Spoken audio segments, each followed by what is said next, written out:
Good morning all of you. आज हम वो चैप्टर नंबर 3 के दो चर वाले रैखिक समीकरण का, जैसे कल मैंने दो वीडियो बनाए थे उसके अकॉर्डिंग अब आगे की चीज़ सीखते हैं। इसमें हमने जो दो समीकरण लिए थे a1x plus b1y plus c1 equal to 0।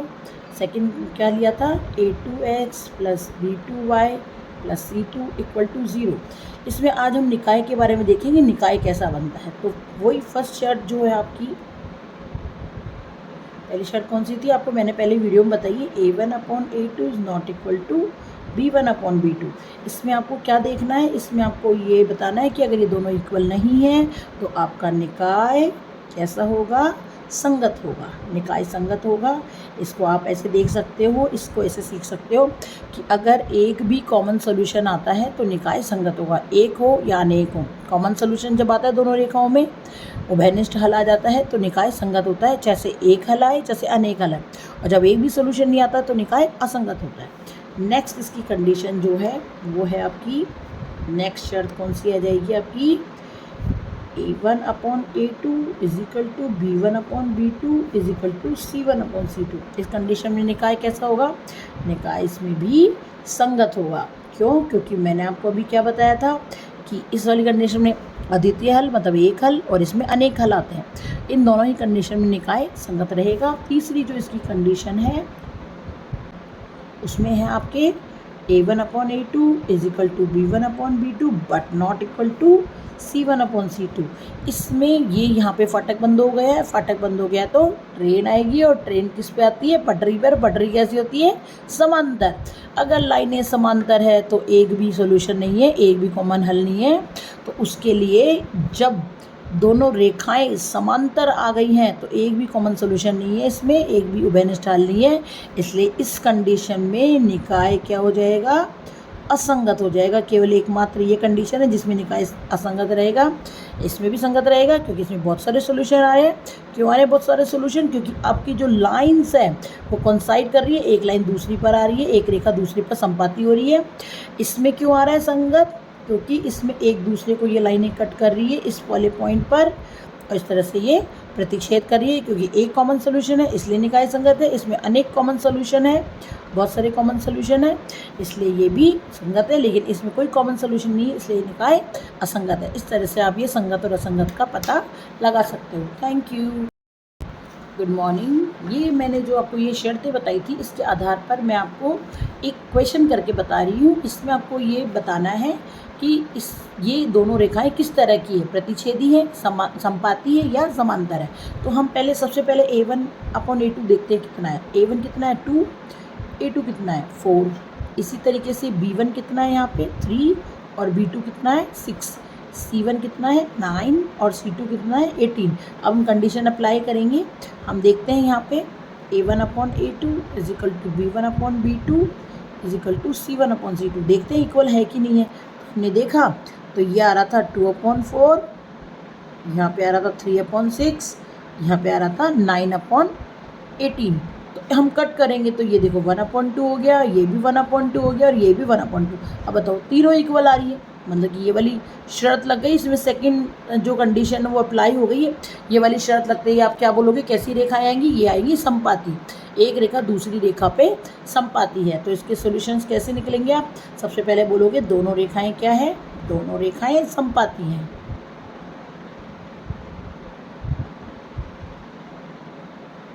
अगर हल की बात करें तो कैसे हल आएंगे, दोनों में अनेक हल आएंगे। तो आप क्या लिखेंगे, इसके अनेक हल। और निकाय के लिए मैंने कैसे बताया था कि अगर कॉमन सोल्यूशन एक आए चाहे अनेक आए तो निकाय कैसा होगा, संगत। तो निकाय कैसा हो गया है यहाँ पे, निकाय हो गया है संगत। तो इस तरीके से अपन इस सॉल्यूशन को कर सकते हैं, इस क्वेश्चन को हल कर सकते हैं और सीख सकते हैं। Thank you. मेरा पॉज। ये क्वेश्चन था 6x - 3y + 10 = 0, 2x - y + 9 = 0। इसमें a1 क्या है, इसका जो कोफिशिएंट है, इसका जो गुणांक है x का वो a1 है। यहाँ पे x का गुणांक a2 है, यहाँ पे y का गुणांक -3 है जो कि b1 है हमारा। और यहाँ पे b2 अगर कुछ भी नहीं दे रखा तो 1 तो मान ही सकते हैं, तो -1 हो जाएगा। c1 10 हो जाएगा और c2 9 हो जाएगा। इस तरीके से हम देखेंगे इसमें A1/A2, B1/B2, C1/C2। तो देखिए ये 6/2 ये कट हो जाएगा, 3/1 माइनस से माइनस कट हो जाएगा, 3/1, बट ये इक्वल नहीं है। तो यहाँ पे ये फाटक बंद हो गया। मैंने कैसे कहा था, इसको कैसे ट्रिक बताई थी, ये फाटक बंद। तो फाटक बंद तो कौन आएगा, ट्रेन आएगी। और ट्रेन कैसे आती है, पटरी पर आती है। पटरी कैसे होती है, समांतर। तो ये समांतर रेखाएं बनेंगी, दोनों रेखाएं क्या हो जाएंगी, समांतर। इसी तरीके से क्वेश्चन नंबर 3 है आपका। ये क्वेश्चन नंबर 3 आपको क्या बता रहा है, ये बता रहा है अनुपातों में A1/A2, B1/B2, C1/C2 की तुलना करके आपको क्या बताना है, संगत है या असंगत है। अब जैसे कि इसका फर्स्ट क्वेश्चन लिया हमने, देखिए इसका फर्स्ट क्वेश्चन क्या है, 3x + 2y = 5। इसकी सेकंड क्वेश्चन है 2x - 3y = 7। तो हम इसको सॉल्व कैसे करेंगे, सबसे पहले तो हम इसमें लिखेंगे, इसको क्वेश्चन को दोबारा उतार रही हूँ मैं, 3x + 2y = 5, 2x - 3y = 7। इसमें हम a देखेंगे, a1 कितना है 3, a2 कितना है 2, b1 कितना है 2 और b2 कितना है -3, c1 कितना है 5 और c2 कितना है 7। देखो जो ये c1 c2 है वैसे तो उधर जाके होते हैं, लेकिन अगर आपने इधर पक्षांतरण कर दिया तो भी कोई दिक्कत नहीं, क्योंकि माइनस से माइनस कट हो जाता हो। तो अब देखिए अपना इसको क्या करेंगे, 3/2, 2/-3 और 5/7। अब ये देखिए ये दोनों इक्वल नहीं है, तो इस तीसरे की तो अपन को आवश्यकता ही नहीं है। तो ये अपना हो गया 3/2 = 2/-3। ये नॉट इक्वल है। ये नॉट इक्वल तो कौन शर्त आ गई, ये शर्त आ गई आपकी A1/A2 is not equal to B1/B2, जिसमें क्या हो जाएगा, प्रतिच्छेदी रेखाएं आएंगी और यहाँ पे हो जाएगा ये संगत है। तो ये निकाय कैसा हो जाएगा, निकाय संगत है। इसका आंसर हो जाएगा निकाय यहाँ पे संगत है। इसी तरीके से क्वेश्चन नंबर 2 यहाँ पे देखिए, 2x - 3y = 8। नेक्स्ट है आपका 4x 6y = 9। अब हम इसमें देखेंगे A1 कितना है आपका 2, A2 कितना है 4, B1 -3, B2 -6, C1 8 और C2 9। इस तरीके से यहाँ पे 2/4 -3/6 और 8/9। अगर आपने A1 A2 B1 B2 देखो, पहले A1 A2 और B1 B2 लिख के देखा करो, इसकी आवश्यकता होती ही नहीं है वैसे वो, तो मैंने लिख दिया। तो हम देखते हैं कि ये इक्वल नहीं है, 1/2 और ये 1/2। अब ये इक्वल आ गया तो हम तब अपन C1/C2 उतारेंगे, ये हो जाएगा अपना -8/9। तो 8/9। अब यहाँ पे देखिए आप A1 A2 और B1 B2 तो इक्वल है, लेकिन C1 C2 नॉट इक्वल है। तो ये कौन सा वाला बन गया, A1/A2, B1/B2, C1/C2। ये नॉट इक्वल टू का साइन हो गया। तो ये वही आ गया यहाँ पे। नॉट इक्वल टू अगर C1 C2 हो जाता है तो कैसा होता है, निकाय असंगत होता है, क्योंकि एक भी कॉमन सोल्यूशन नहीं है। तो यहाँ पे निकाय क्या हो जाएगा, असंगत।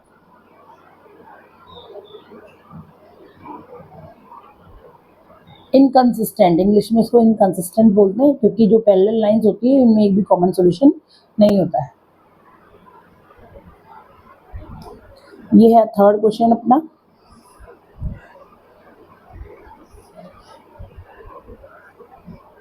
(3/2x + 5/3y = 7), 9x 10y = 14। अब ये वाला क्वेश्चन हम करेंगे इसमें, ये क्वेश्चन हम करेंगे इसमें। तो A1 अपना कितना है 3/2 और A2 कितना है 9, B1 कितना है 5/3 और B2 कितना है -10, C1 है 7, C2 है 14। अब हम देखेंगे इसको कैसे करेंगे। अब ये अगर डबल वाले हैं तो हम इसको फिर भी सॉल्व कर सकते हैं, 3/2 और 9/1 कर सकते हो आप। यहाँ पे 5/3 माइनस के 10/1। पहले इनको ही सॉल्व करेंगे, तो ये कैसे करते हैं 3/2 इंटू ये रेसिप्रोकल कर देते हैं, उल्टा कर देते हैं 5/3 माइनस के 10/1 की जगह क्या आएगा 1/10। ये माइनस आप ऊपर नीचे कहीं पे भी लगा सकते हो। ये हो जाएगा, इससे कट हो जाएगा, तो ये हो जाएगा 1/6 और ये इससे कट हो जाएगा क्योंकि ये मल्टीप्लाई है यहाँ पे, तो ये इससे कट हो जाएगा, तो यहाँ पे भी आ जाएगा माइनस का 1/, ये इससे कट हो गया 1/6। लेकिन ये प्लस का आ रहा और ये माइनस का आ रहा, तो ये क्या हो गया नॉट इक्वल हो गए। अब अगर इसमें फर्स्ट कंडीशन लग गई है A1/A2 is not equal to B1/B2, तो ये रेखाएं प्रतिच्छेदी और निकाय संगत है।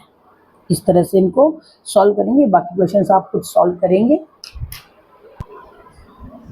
ये क्वेश्चन नंबर 3 का ही 4th क्वेश्चन है। इसको हम देखो, इसको C1/C2 यहाँ से भी लिख सकते हैं और इनका हम पक्षांतरण भी कर सकते हैं। तो मैं इस बार पक्षांतरण करके बता रही हूँ। 5x 3y minus 11 equal to 0। सही तरीका तो यही है, करना तो ऐसे ही चाहिए। प्लस 10x 6y माइनस का 10x प्लस 6y। अब ये माइनस है इधर और इक्वल टू की इधर आके प्लस हो जाएगा। ये सिस्टम तो यही, क्योंकि हमारी इक्वेशन जो होती है वो होती है A1x B1y C1 और यहाँ पे होती है A2x plus B2y plus C2। इस तरह से होती है। तो हाँ, आना तो पक्षांतरण करके इधर ही चाहिए, लेकिन उधर भी होता है तो भी हम सॉल्व कर सकते हैं, कोई बड़ी बात नहीं है, क्योंकि वो जो सिंबल चेंज होता है वो कट हो जाता है। इस तरीके से देखेंगे आप, ये दोनों के सिंबल चेंज होते हैं इसलिए कोई फर्क नहीं पड़ता है। अब ये देखिए A1 कितना है यहाँ पे 5, A2 कितना है माइनस का 10, B1 कितना है माइनस का 3, B2 कितना है 6, C1 कितना है माइनस का 11, C2 कितना है 22। अब आप देखिए, अब हम कट करेंगे 5 माइनस का 10 इसका 3/6 माइनस का 11/22। इनको कट कर लो 1/2 माइनस का 1/2 माइनस का 1/2। ये सारे इक्वल आ गए हैं, तो A1/A2 B1/B2 और C1/C2। तो इसमें क्योंकि ये तीनों इक्वल है तो अनेक हल आएंगे, मैनी सॉल्यूशंस। उसमें क्या हो जाएगा निकाय संगत है। इस तरीके से ये क्वेश्चन को आप सॉल्व कर सकते हैं। ये क्वेश्चन कंप्लीट हो गए। क्वेश्चन नंबर 3 मैंने आपको कंप्लीट करा दिया है।